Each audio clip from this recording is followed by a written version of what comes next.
आइ एकटा सासुर के सच्चाई बताबै छी जे सासुर में केओ अगर रानी बन कऽ छथिन और केओ अगर नौकरानी बन कऽ रहै छथिन तऽ ई केकरा हाथ में रहै छै से बुझलियै? ई रहै छै पतिदेव के हाथ में।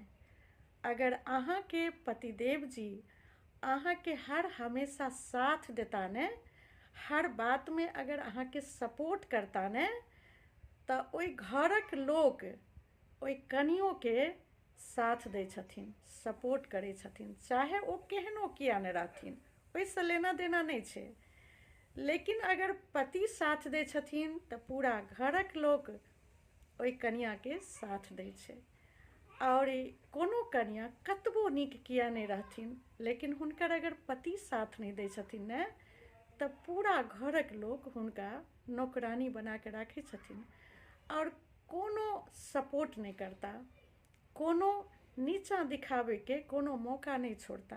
एहि दुआरे जे हुनका तऽ पति साथ दैते नहीं छथिन और परिवारक लोक जे छथिन सेहो साथ नहिए टा दै छथिन। और जब परिवार के लोग साथ नहीं दै छथिन तऽ ओ महारानी कतऽसँ बनथिन? ने पति के साथ भेटै छै, ने परिवारक लोग के साथ भेटै छै। महारानी के बनै छै? जिनका पति साथ दै छै।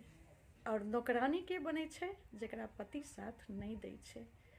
तऽ हमर ई आग्रह अछि जे हर पतिसँ जे नया नया विवाह दान भऽ रहल छै, अपना पत्नी के कनि साथ और सपोर्ट जरूर करबै। एहि दुआरे जे केओ भी लड़की अपना पति पर विश्वास कऽ कऽ, ज़्यादा विश्वास कऽ कऽ सासुर जाइ छै और जखन पति साथ नहीं दै छै, सासुरक लोक साथ नहीं दै छै ने, तऽ बहुत दुखी होइ छै। ओकरासँ दुखी एहि संसार में केओ नहीं हेतै।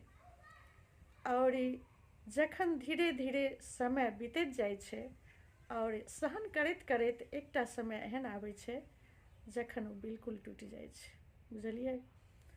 तऽ एकटा ई बहुत दुनिया के सच्चाई छै और दुनिया के रीत सेहो छै जे पति के घर जेबे करै छै केओ भी बेटी, लेकिन अगर हुनका पति साथ दै छथिन तऽ सोना पर सुहागा भऽ जाइ छै। हमर ई आग्रह अछि सब गोटा अपना पत्नी के साथ जरूर देबै।